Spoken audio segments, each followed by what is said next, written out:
वो मलेच्छ हैं। तो ये लोग मलेच्छ हैं ये। तो कहा गया कि भई if if you want to just converse with any person who is मलेच्छ एक्सेप्ट अना आर्य, जो साफ-सुथरा रहता है वो आर्य कहलाता है, और जो असंयमी, मांस, शराब आदि का भक्षण करने वाला हिंसक व्यक्ति, वो अनार्य कहलाता है। तो यहाँ कहा गया जिस तरह से अनार्य को अनार्य की भाषा में ही समझाया जा सकता है, आपको उसको उसकी भाषा में ही बात करना पड़ेगा। जैसे देखो, मैं आपको एक एग्ज़ाम्पल बता रहा हूँ, मैं एक फ़ोटो भेजूँगा आपको। आगरा में एक मंदिर है, हमारा जैन टेम्पल है, and you will wanted to know, वहाँ समय-सार की गाथाएँ लिखी हुई हैं, दीवालों पर, संगमरमर पर। लेकिन you know what is the language? Language is Urdu. Urdu में वो गाथाएँ हैं। अब आप बोलेंगे सौरभ जी, उर्दू में गाथाएँ, ये कैसे हो गया? देखिए, मुगलों ने बहुत समय तक भारत पे राज किया, बहुत समय तक, और उस समय लोगों ने उर्दू सीखना चालू की थी। That is only the reason कि हमारे हिंदी के कई सारे शब्दों में उर्दू अपने आप आ गई। नहीं चाह के भी उर्दू बहुत सारे शब्द, शब्दावली हमारी भाषा में आ चुकी है। उसके पीछे रीज़न क्या है कि 400 साल तक मुगलों का शासन चला, और जिसको मुगल के यहाँ नौकरी करनी हो, उसको उर्दू सीखनी पड़ती थी। उनके तौर तरीके सीखने पड़ते थे, उनकी भाषा, उनकी लैंग्वेज के अर्थ, शब्द सीखने पड़ते थे, तब जाके उनको नौकरी मिलती थी, और वो उसको प्रमोट भी करते थे। तो वो जो गाथा लिखी हुई है मंदिर में, वो उर्दू में लिखी हुई है। मैंने अपने कुछ ग्रंथ भी मैंने लाइब्रेरी में उर्दू में देखे हैं। तो I was wonder to know that why these ग्रंथ has been translated into Urdu. मुझे बाद में समझ में आया इन द सेंस कि मैंने जब रिसर्च की तो मुझे पता चला कि ये उर्दू लिखने का जो चलन था, ये मुगलों के समय उनने उर्दू को प्रमोट किया। उनके वहाँ नौकरी भी उसी को दी जाती थी जो उर्दू जानते थे। जो नहीं जानते थे उर्दू, उनको नौकरी नहीं दी जाती थी। इसलिए हमारे कई सारे ग्रंथ, बहुत सारे तो नहीं मिले मुझे, कुछ ही मिले, जो कि उर्दू में लिखे गए और उर्दू में प्रमोट किए गए। और अब चलन इंग्लिश का है। So there are many grants which have been translated into English. So reason is very clear. Even we are discussing Samaysar, Samaysar like Granth in English. Reason is very simple, because it is a time of English, though it is a time of Hindi as well. But English called is an universal language which can be understood by all. और फिर सब लोगों की schooling भी उसी में हुई है, तो सब लोग कहते हैं हम इंग्लिश में कंफर्टेबल हैं, इसलिए हम पढ़ भी रहे हैं, और आने वाली पीढ़ी तो और ज्यादा रहेगी। मतलब आपको तो हिंदी आती है, but I can say in future उनको इतनी भी हिंदी नहीं आएगी जितनी अपन लोगों को आती है। तो उसमें कोई गलती नहीं है, वो टाइम टू टाइम भाषाएं बदलती रहती हैं। What Acharya is just saying here, कि अगर आपको किसी को समझाना है तो आप उसकी भाषा में समझाइए। देखिए, मैंने ग्रुप पे एक फोटो भेजी है, तो आप लोग उसको देखेंगे, एनलार्ज करेंगे, तो जो कलर्ड गाथाएं हैं ना, वो उर्दू में लिखी हुई हैं। तो आपको समझ में आएगा कि मलेच्छ को मलेच्छ की भाषा में ही समझाया जाता है। और आचार्य कुंद कुंद कह रहे हैं इस बात को कि मलेच्छ को मलेच्छ की भाषा में समझाया जा सकता है। इसका मतलब बहुत सिंपल है कि आप किसी को उसकी भाषा में समझाएंगे ना, तो समझा भी पाएंगे आप, और उसे समझ में भी बहुत जल्दी आएगा। अगर आप उसकी भाषा में नहीं समझाएंगे तो उसे समझ में भी नहीं आएगा, और आप उसे समझा भी नहीं पाएंगे।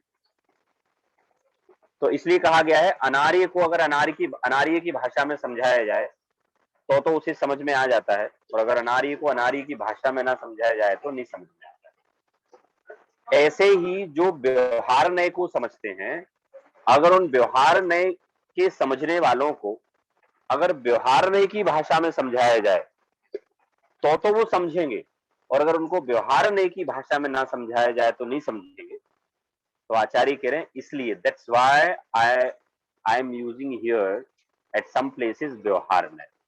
अब मैं आप लोगों से पूछना चाहता हूँ, क्लियर हुआ ये कंसेप्ट जो आचार्य बता रहे हैं यहाँ?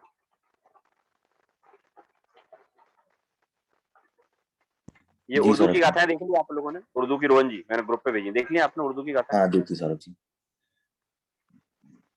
ऐसे टाइम टू टाइम, मतलब मैं सबको ये बोलता हूँ कि कोई कोई इंग्लिश से कोई नफरत करने वाली बात नहीं है, हिंदी से नफरत करने वाली बात नहीं है। लोग कहते हैं अरे पहले संस्कृत हमारी भाषा थी और फिर हिंदी ने कब्जा कर लिया उस पर, फिर हिंदी थी, इंग्लिश ने कर लिया। भाषाएं टाइम टू टाइम चेंज होती रहती हैं। उर्दू ने कब्जा कर रखा था 400 साल। अब कब्जा जो मैं शब्द बोल रहा हूँ ना, ये भी इवन उर्दू है। ये शब्द भी उर्दू है जो कब्जा है। तो ऐसे देयर आर मैनी वर्ड्स कि वो हम अपने डेली लाइफ में यूज करते हैं और वो उर्दू के हैं, वो हिंदी के नहीं है। तो अनारी को अनारी की भाषा में ही समझाया जाएगा, अनारी से अनारी की भाषा में ही बात किया जाएगा, ये रूल है। तो जिसको इंग्लिश आती है, मैं बोलता हूँ उससे इंग्लिश में ही बात करें। जैसे अब हमें तो हिंदी भी आती है, इंग्लिश भी आती है, तो मैं आपसे दोनों भाषा में बात कर सकता हूँ। लेकिन जिसको इंग्लिश आती है, अब आप बोलो नहीं नहीं मैं बहुत बड़ा देशभक्त हूँ और though I know English but I don't want to speak English because I love my language and to whomsoever I will talk in Hindi only. तो उससे कहेंगे नहीं नहीं भाई साहब ऐसा नहीं है, if you want to just talk with him, आपको उसकी भाषा में बात करना पड़ेगा, या वो आपकी भाषा में बात करे, आपको उसकी नहीं तो वो आपकी भाषा में बात करे। someone can say here that Modi ji के साथ तो ऐसा नहीं है। नरेंद्र मोदी जी तो जहां भी जाते हैं हिंदी में भाषण देते हैं। वो तो जैसे यूएन में गए, उनने हिंदी में दिया। वो हमारे यूएस भी आए थे, तो वहां भी उनने हिंदी में ही दिया। तो आपको बताऊं, वो प्रधानमंत्री हैं, उनके साथ उनके ट्रांसलेटर रहते हैं, उनकी टेक्नोलॉजी रहती है कि वो हिंदी में बोलते हैं, इंग्लिश में सबको समझ में आता है। लेकिन अभी उनको इंग्लिश सीखनी पड़ी, तो अभी वो सीख गए और अब आप you will find at many places he is speaking in English. तो उनको ये समझ में आया कि भाई मलेच्छ को मलेच्छ की भाषा में समझाना पड़ेगा। if you want to just converse in proper way, then you will have to talk, then you will have to converse in only that language which is known by that person. That is only the reason Acharya Kunkund is saying that मैं मलेच्छ को मलेच्छ की भाषा में ही समझाऊंगा। हम लोग भी समझ लें कि the language which is known by that person, and if we want to talk with him, we will have to start conversation in that language only. So it is clear? कोई एक्सप्लेन कर सकता है मुझे? सौरभ जी बताइए क्या समझाया गया इस गाथा में? मैंने आपको कभी ओरली बताया। सर जी इसमें ये बताया है कि मतलब आचार्य क्वेश्चन का आंसर कर रहे हैं और क्वेश्चन ये है कि अगर निश्चय में ही सब कुछ है तो व्यवहार की बात ही क्यों करी? हमने पहले क्यों अलग अलग बताया ज्ञान को, चारित्र को, दर्शन को, अगर हमको परमार्थ की बात ही करनी थी तो आंसर में ये बताया कि जिसको जो भाषा समझ में आती है उसको उस भाषा में समझाना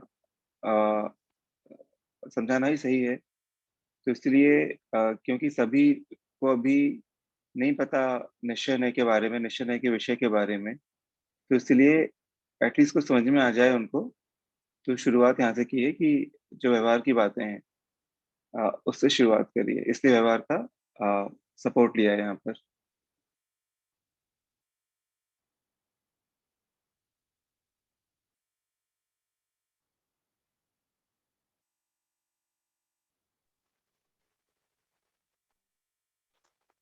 हाँ, बराबर बताया आपने। और बताइए कुंजन जी, आप बताइए क्या समझ में आया इसमें?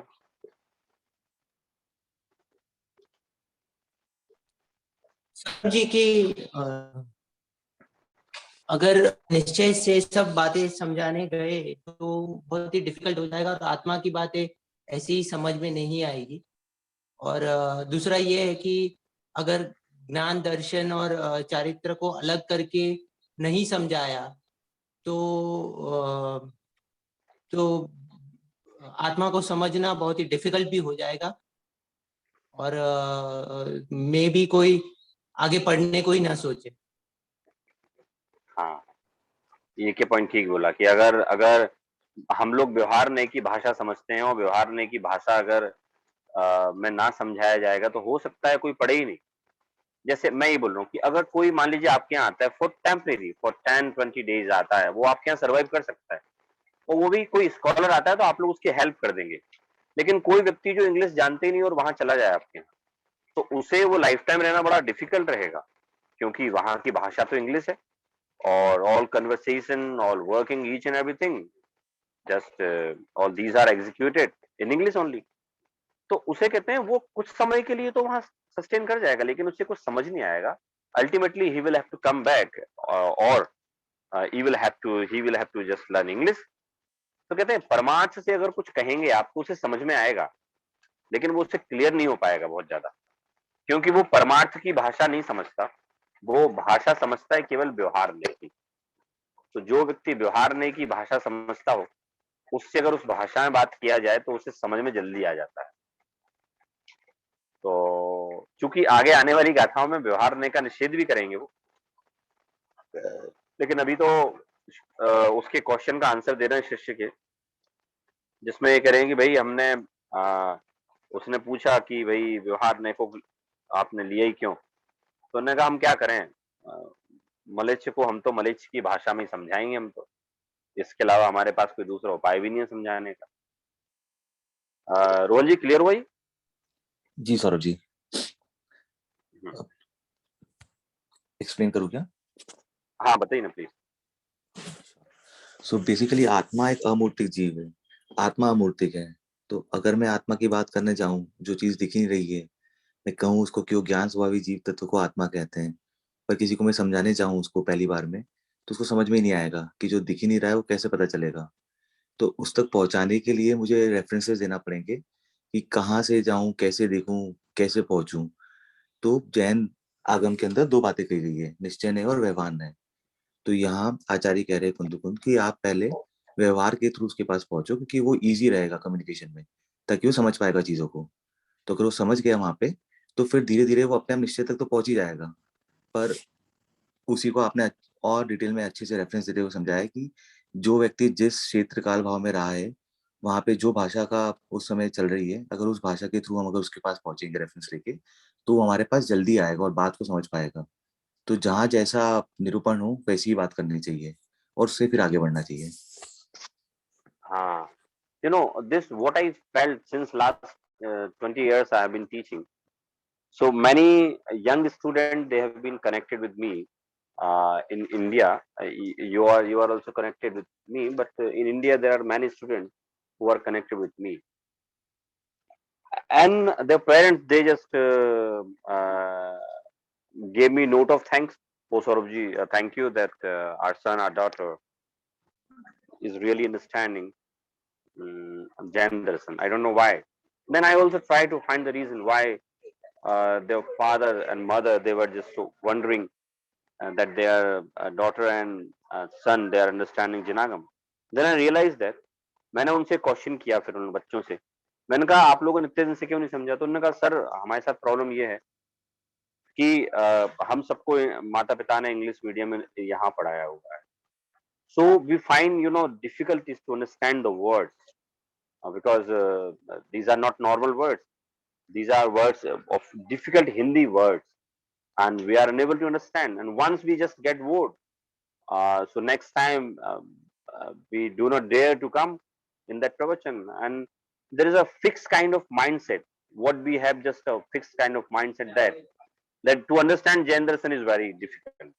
Then when just we came in your class and we asked the meaning of that difficult word in English, so you clarify that in English, and then we realize that really this Janagam is understandable. तो मैं तो सबको अभी भी यही बोलता हूँ, I usually say to all people that you must understand Sanskrit, Hindi, because this is the main language of our Janagam. This is the main language. Yeah. Sorry, I'm just cutting you, but आपसे मेरी चर्चा हुई थी बीच में, और जब हमने ये समय सार और मोक्ष मार्ग प्रकाशक की शुरुआत करी 6 डाला के बाद में, तो मैंने आपके सामने प्रश्न रखा कि हम इंग्लिश में क्यों जा रहे हैं, हिंदी में क्यों नहीं? क्योंकि और उसका मतलब मेरा कहने का जो उस समय मेरा तर्क था उसके पीछे कि जब हम हिंदी में, तो जैसे हम हिंदी में जब जाते हैं तो जो भाव भाषण हिंदी में हो रहे थे वो इंग्लिश में नहीं हो पा रहे हैं, या उन वर्ड्स का मीनिंग, क्योंकि हमने शुरू से हिंदी समझी है, तो वो जो डीप मीनिंग है, ऑफ कोर्स संस्कृत अगर आती होती तो और भी अच्छा रहता डिटेल में, तो और अच्छे से भाव भाषण होता, बट जो हिंदी में भाव भाषण होता है वो इंग्लिश में नहीं होता है। कुछ वर्ड्स का मीनिंग मिसप्लेस हो जाता है, कुछ वर्ड समझने में चूक हो जाती है, कुछ वर्ड्स का रिप्रेजेंटेशन देने में, लाइक अगर आप जब हमसे पूछते हैं तो उनको रिप्रेजेंट करने में दिक्कत आ जाती है। तो हमारी इस बारे में बात हुई, चर्चा हुई, और हमने ये भी निष्कर्ष निकाला कि जो नई युवा पीढ़ी जुड़ रही है शायद वो इंग्लिश में ज्यादा कंफर्टेबल है, इसीलिए हम वहां पहुंच रहे हैं। बट जो पीछे वाले हैं, जो आ रहे हैं, जिनको जो चीज समझ में आ रही है जो बात को, वो शायद वहां से चूक रहे हैं। तो आई थिंक आज जो आपने बात रखी उसमें दोनों चीजों का बैलेंस हो रहा है। बट अगर आज भी मेरा अगर आप विचार ले कि हमारी क्लास किस मीडियम में होना चाहिए, और जो हमारे साथ में जो ग्रुप जुड़ता है, जो जितने भी व्यक्ति विशेष अभी है यहाँ पे, वो सभी आई थिंक हिंदी बहुत अच्छे से समझ पाते हैं। तो मेरे ख्याल से जो भाव भाषण हिंदी में होते हैं वो इंग्लिश में नहीं आ पाते हैं। हाँ, हाँ, बराबर कह रहे हैं। देखिए, जहाँ-जहाँ मुझे लगता है ना कि मैं ट्रांसलेट कर ही नहीं पाऊँगा या फिर कर पाऊँगा लेकिन मैं उसको अच्छे से एक्सप्लेन नहीं कर पाऊँगा, तो वो तो मैं हिंदी में बोल ही देता हूँ आप लोगों को मैं। फिर भी इंग्लिश इसलिए ज़रूरी है क्योंकि हम लोग एक उस चीज़ का प्रचार किया है हमने कि भई ये एक इंग्लिश में क्लास लग रही है। तो फिर धीरे-धीरे आपने देखा होगा आप लोगों ने कि क्लास में हमारा वही फॉर्मेट है। हम कोई सरल चीज़ होती है तो इंग्लिश में डिस्कस करते हैं, कोई जैसी डिफ़िकल्ट आती है मैं अपना मोड चेंज कर लेता हूँ और वो उसको हिंदी में ले आता हूँ। मैं यूजुअली आप लोगों को बोलता भी हूँ कि इसका ट्रांसलेट मैं नहीं कर सकता ट्रांसलेशन, इसको हम हिंदी में ही समझेंगे। तो बराबर वो चल रहा है, हिंदी में भी चल रहा है वो और हिंदी में भी अच्छे से समझ में आता है, बढ़िया बात है और वो जो चीज़ें इंग्लिश में आएँगी वो उसमें ले लेंगे अपन। डिफ़िकल्ट चीज़ें तो जो भावाभाषण होगा वो हिंदी में होगा ये तो बराबर बात है। सौरभ जी, एक्चुअली आज शिक्षक दिवस है मेरे ख्याल से इंडिया में, और आपने शिष्य की बात हाँ, सुनी और आपने उस बात को रख लिया, और आप हिंदी और इंग्लिश का दोनों का बराबर बैलेंस रखते हैं, उससे that actually help us out. हाँ, हाँ, हाँ, हाँ। तो वो क्या है वो भाषा का मैंने बोला ना कि एक टाइम में उर्दू चली थी तो उर्दू लोगों को सीखना पड़ा और हमारी लैंग्वेज में कितने उर्दू शब्द आते हैं, अभी आप काउंट करेंगे तो हमारे 45% शब्दों को हम प्रयोग करते हैं मतलब उर्दू के 10 टू 20% इंग्लिश के, ऐसा हो गया। और हिंदी के तो यूज़ हो ही रहे हमारे पास 40% ही हो रहे हैं, आप ही मान लो हिंदी के 40 टू 50% अदर लैंग्वेजेज़ के हो रहे हैं। वेल एकदम आपने बढ़िया रखा और हमारी क्लास का फॉर्मेट ये रहेगा डोंट वरी। समय सार को जहाँ मुझे लगता है समय सार मोक्षमा प्रकाशक को कि मुझे इंग्लिश में समझाना है और ये इंग्लिश में समझ में आ सकता है, वो उसमें समझाऊँगा मैं। और जहाँ मुझे लगता है कि आप लोगों को इंग्लिश में नहीं ये हिंदी में ही क्लैरिफ़ाई होगा, देन उसको हिंदी में समझाया जाएगा। तो उद्देश्य हमारा समझने का रहेगा और उसी उसी तरफ हम प्रयास करेंगे मेरा रोहन जी। जी सौरभ जी, थैंक यू। हुँ, हुँ। हाँ, कुंजन जी हैज़ रेज़्ड हिज़ हैंड बताइए कुंजन जी क्या बोल रहे हैं? Saurabh ji, one thing that you said was निश्चय नय के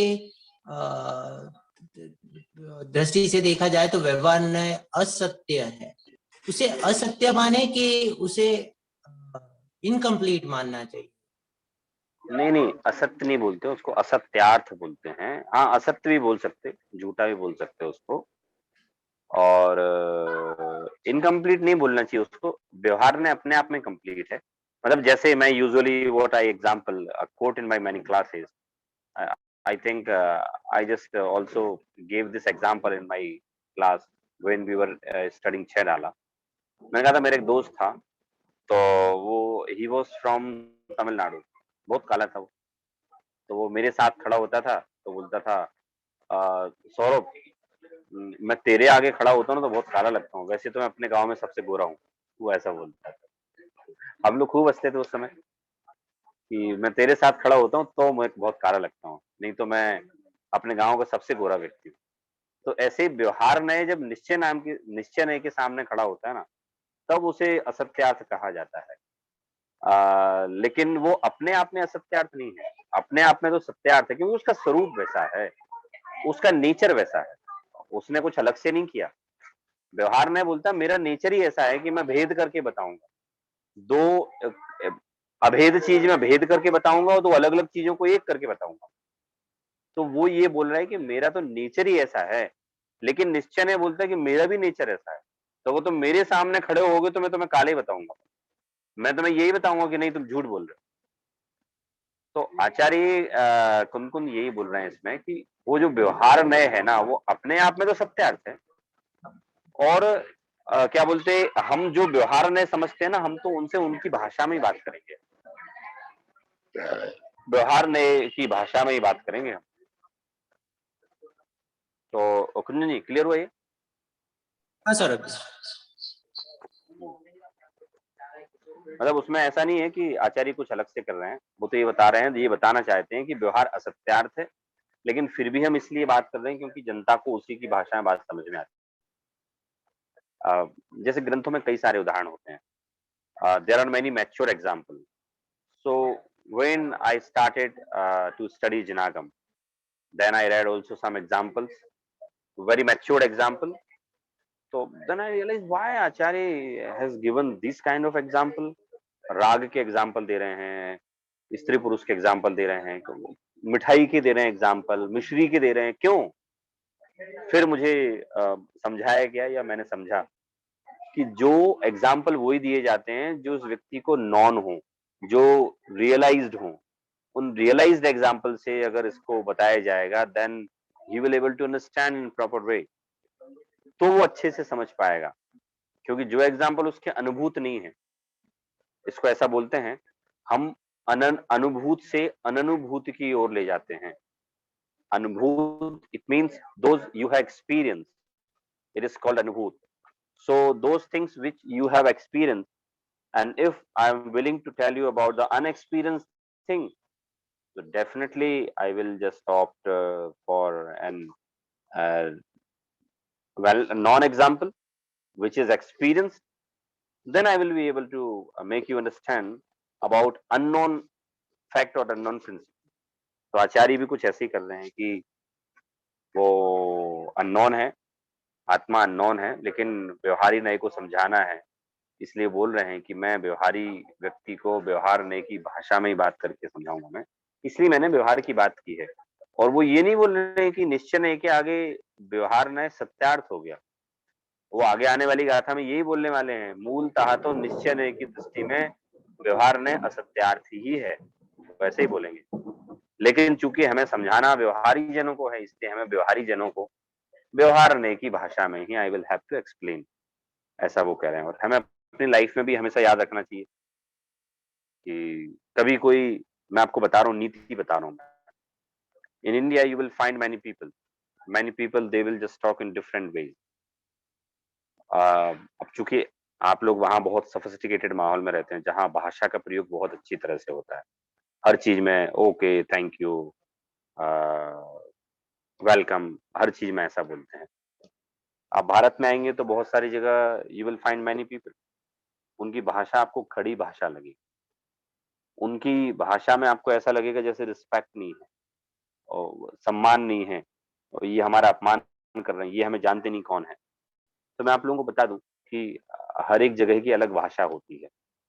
फॉर एग्जाम्पल आप हरियाणा में जाएंगे तो हरियाणा में छोटे हों, बड़े हों, माताओं पिताओं, सबको वो तू कह के बात करते हैं, मतलब वो दाऊ शब्द का यूज करते हैं।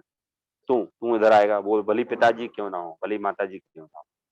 तो when once Gaurav ji just went there and someone invited for food, because Gaurav ji just went there for pravachan. So a lady of the family, she asked, Pandit ji, तू खाना कितने बजे लेगा? Oh, then Gaurav ji was surprised. In which tone she is talking to me? Then her husband, instantly modify her statement.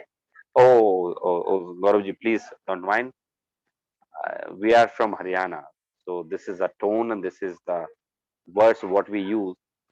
तो समझ गए, फिर तो सब लोगों ने वैसा बोला, मतलब वो यूज करती थे वैसा, देन कोई आश्चर्य नहीं हुआ। नहीं तो लड़ाइयाँ हो जाएँ, भई कैसे बोल रहे हो आप? ऐसे कोई मज़दूर से आप बात करोगे ना, तो मज़दूर अपनी भाषा में बात करता है आपसे। उसमें आपको ये नहीं होना चाहिए कि यार ये मेरे से कैसे बात कर रहा है, जानता नहीं है, जानता है वो आपको। वो बोलता है मुझे यही भाषा आती है। मुझे आप जैसे अच्छे शब्द शब्दों को सरल, सुंदर बनाकर उनको थोड़े शिष्टाचार के तरीके से बोलना मुझे नहीं आता है। तो इसलिए आपको कोई मज़दूर पे गुस्सा करने की आवश्यकता नहीं है। आप यहाँ आएँगे तो ऑटो वाला तो बेचारा ऑटो वाले जैसे ही बोलेगा ना। अब आप लोग आपके यहाँ ऑटो वाले बड़े ऑटो या टैक्सी वाले they are very civilised and बहुत अच्छे होते हैं बोलने में। लेकिन हमारे यहाँ तो यही होते हैं कि उनसे बोलो भैया यहाँ से पलासी चलोगे? तो वैसे बोलेंगे नहीं चलेंगे, ₹100 लेंगे। अब उससे लड़ने लगे अपन। तो समझते हैं सब लोग।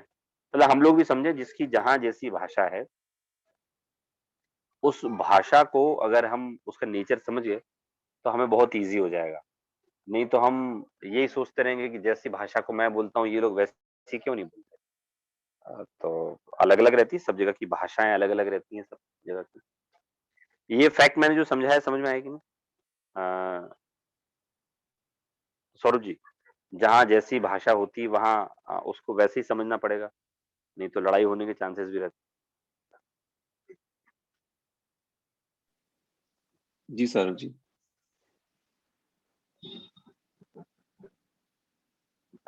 मतलब ये मैं एक इंस्टांस है कि एक बार कोई अपने जैन तीर्थ क्षेत्र पे थे, तो मैं भी था वहाँ।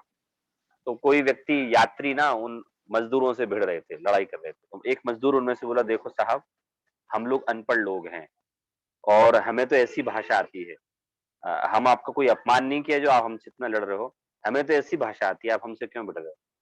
आप समझ जाओ ना हमें ऐसी भाषा आती है, नहीं तो हम यहाँ मज़दूर क्यों होते? तो मैं वो सुनी तो मुझे फिर ये 8 नंबर की गाथा याद आई। मैंने कहा समझ में आया, आचार्य कुन-कुन ने क्यों कहा ये कि जिसकी जैसी भाषा में उसको वैसी भाषा ही समझना चाहिए। और बिल्कुल उसे बुरा नहीं मानना चाहिए। भई मज़दूर की भाषा है तो मज़दूर की भाषा में बात करो। बात करो मतलब आप मत बोलो वैसा, लेकिन एट लीस्ट समझो तो कि भई उसकी डे टू डे की लाइफ़ की जो लैंग्वेज है वो क्या है? वो क्यों यूज़ करता है? क्योंकि उसकी भाषा वही है। तो हमें गुस्सा नहीं आएगा मतलब कि कैसे असभ्यता से बोल रहे हैं हमसे ये हमें जानते नहीं हैं। जानते हैं, सब हमें जानते हैं, लेकिन हर जगह की एक अपनी-अपनी भाषा होती है। अपनी जगह की उस भाषा का एक मिठास, खड़ापना, मिठास, सरलता होती है। तो ये पूरी भाषा की चर्चा हमने जो की है भाषा की चर्चा आचार्य कुन-कुन ने उठाई है, हमने नहीं उठाई है। और वो यहाँ एक ही बात कह रहे हैं बार-बार कि जिस तरह से अनार्य अर्थात म्लेच्छ को म्लेच्छ की भाषा में ही समझाना पड़े। तो ऐसे ही हम आप व्यवहारी जनों को भी ना व्यवहार में से ही समझाएँगे, क्योंकि उसके बिना काम चलता नहीं। चलिए इसका इसका अपन हिंदी पढ़ते हैं। हिंदी नहीं सॉरी, इंग्लिश में जो लिखा है वो पढ़ते हैं। शेयरिंग की ना कुंदन जी आपने? एक minute Saurabh ji. Rohan, can you make me a co-host? What happens was I got disconnected. Sure, let me do that. Yeah.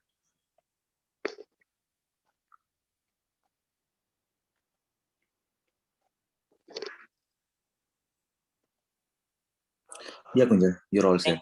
Thank you. एक मिनट हाँ सर।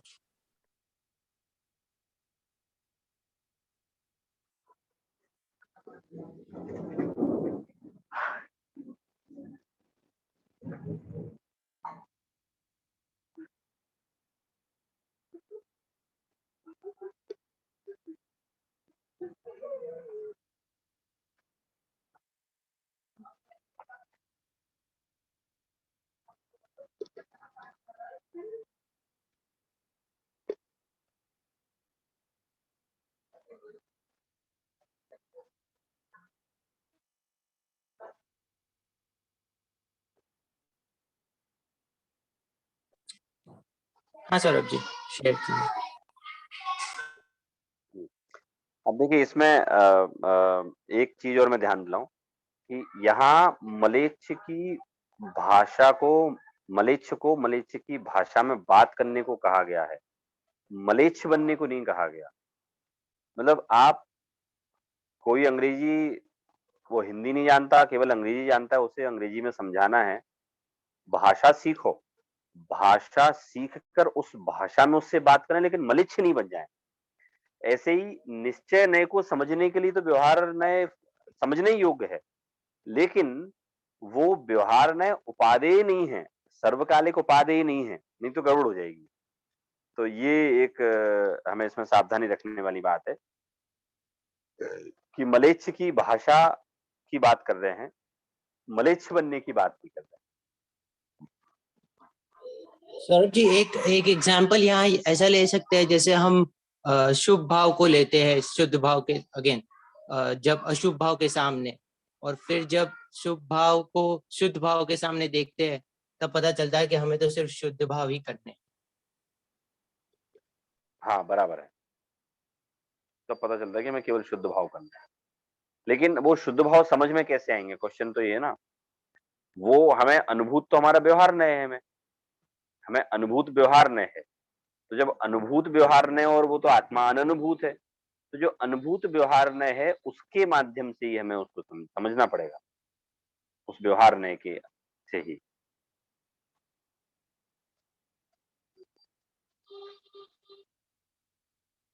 हुँ।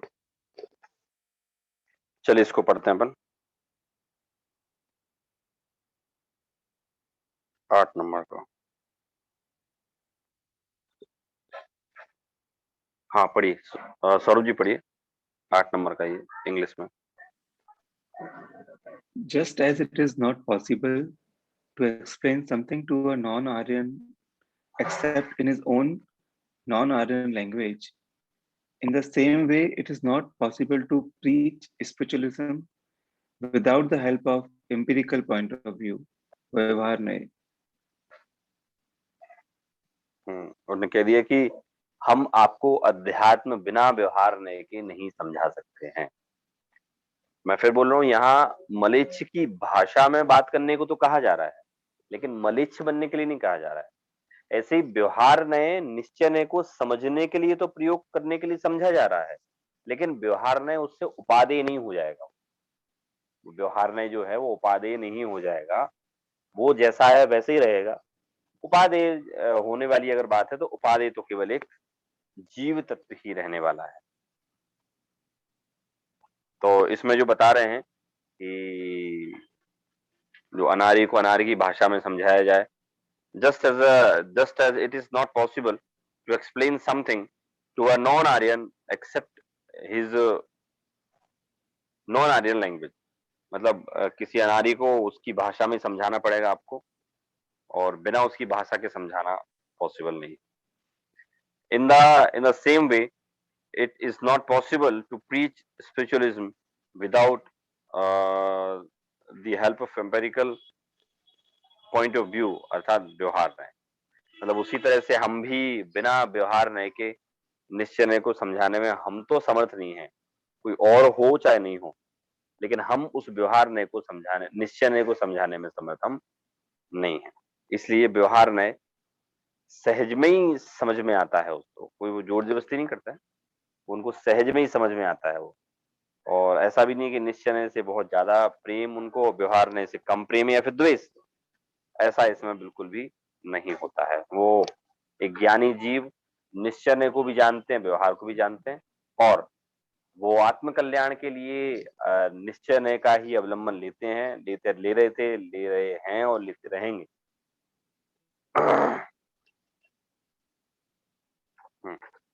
तो इसमें जो कहा गया, यही कहा गया कि नॉन आर्यन लैंग्वेज नहीं जानता हूँ, तो it is not possible to preach spiritualism without the help of empirical point of view.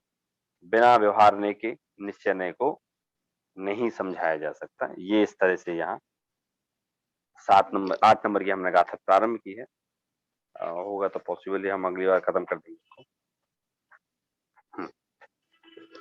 अभी कोई क्वेश्चन हो तो आप लोग पूछिए।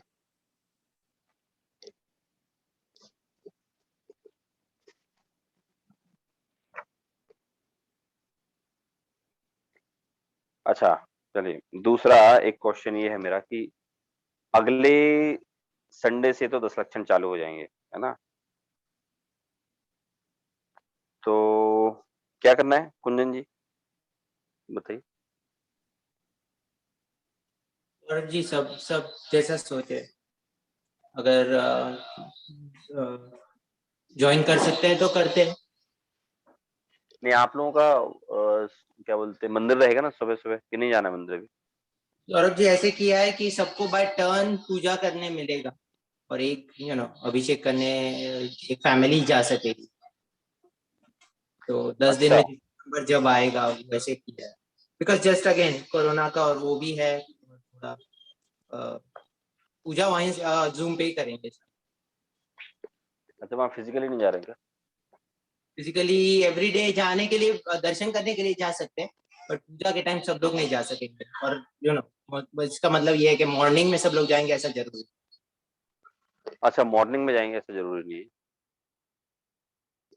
और दूसरा ये है कि लास्ट दिन जो होगा ना 19th, तभी नहीं रखते हैं, नेक्स्ट वीक रखते हैं, ऐसा करें। अगर दो नहीं तो 2 क्लास मिस हो जाएगी। अरे अगर सब लोग को पॉसिबल है और आपको पॉसिबल है सौरभ जी, तो नहीं तो फिर नहीं रखते। नहीं, हम जमाएंगे, लेकिन उसमें क्या हो रहा है कि नेक्स्ट संडे 10वीं पड़ेगी क्या, देखना पड़ेगा। 10वीं हाँ हो तो सर, पॉसिबल होगा। 1 मिनट रुको। 10वीं नहीं है क्या? नहीं अच्छा, नहीं सर की 12 है। 12 से क्या? हाँ 12 नहीं, वो क्या एक्चुअली में कि गौरव जी तो जा रहे हैं बाहर 10 लक्षण प्रवचन करने के लिए, ठीक है। और मैं यहाँ रहूंगा, तो शाम को मेरे प्रवचन है पलासिया में, तो वहाँ आएंगी काफी क्राउड, तो वो 7:30 से 8:30 का टाइम है।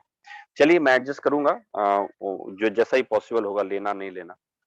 तो आप लोग अभी ग्रुप ग्रुप पे डाल दीजिए कि भाई ठीक है। किस किस की कंसेंट है लगने की, तो वो हाँ में बोले ना में बोले, फिर मैं एक व्यवस्था देख के मैं ग्रुप पे लिख दूंगा मैं कि पॉसिबल है या नहीं। नहीं फिर अपन देखेंगे, नेक्स्ट क्लास से 10 लक्षण के बाद लगाएंगे, हाँ ठीक है सर।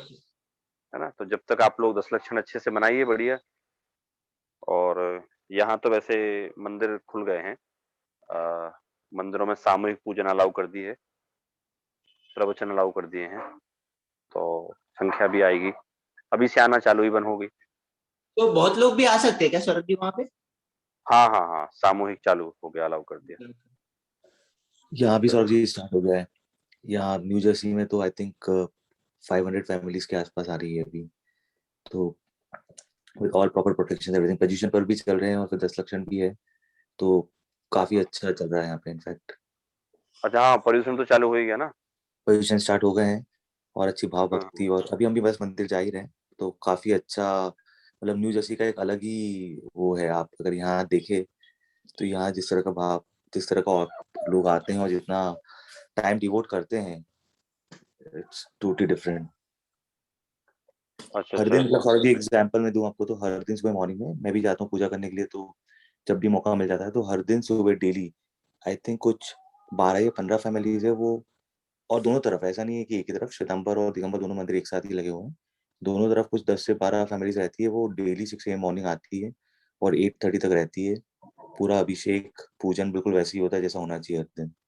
अच्छा, और ये बढ़िया। कोविड के टाइम पे भी कभी रुका नहीं सौरभ जी, मतलब कोविड भी जब था तब भी वो 8-10 फैमिली क्लोज सर्कल में जो थी, टेम्पल जरूर क्लोज था मास ऑडियंस के लिए, बट वो लोग तो आते ही थे, और क्योंकि मैं भी जाता ही था तो उन्होंने मुझे भी इन्वॉल्व कर लिया था, बट आते अच्छा ही है अच्छा। सब लोग। नहीं नहीं, बढ़िया, वहां भी चालू हो गया, तो यहाँ तो फुल फ्लैश से चालू हो गया। क्या 2 साल हो गए ना लोगों बैठे बैठे, तो थोड़े से रिस्क लेने को तैयार हो गए लोग।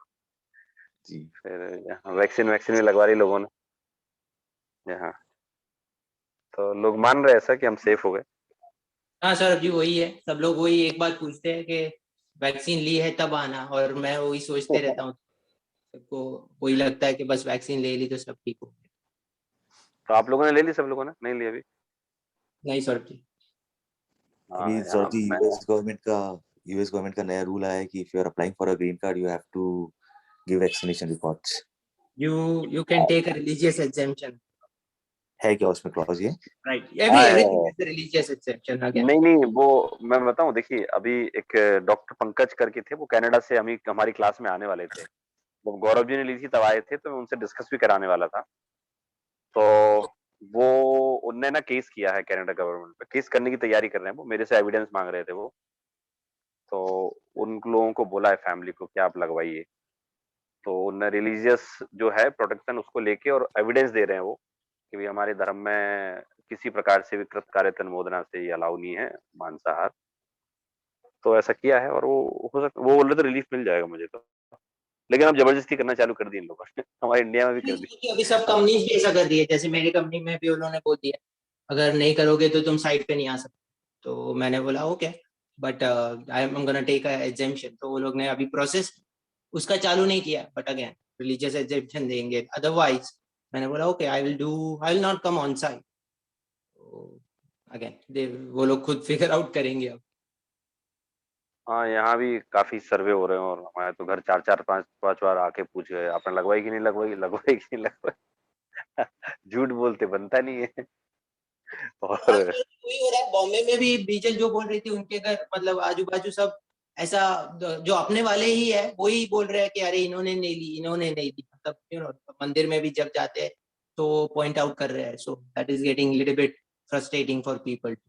और हाँ, वो क्या फोर्स करना चालू किया था, it is not good thing. They are even everywhere they are forcing, even in your country, here in Canada they are forcing.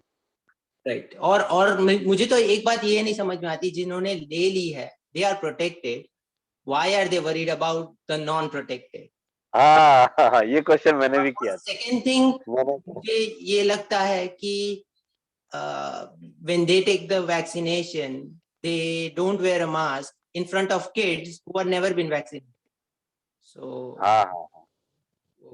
वो बात नहीं, वो तो कुछ नहीं, अज्ञान का बोलबाला है और कुछ नहीं है, केवल भाई जैसे अब यूएस आओगे बोले तो यूएस गवर्नमेंट ने कह दिया कि आपकी इंडिया की वैक्सीन से काम नहीं चलेगा, हमारी लगवानी पड़ेगी। ठीक है, तो कमाल हो गए, तो मतलब वो तो सीधा-सीधा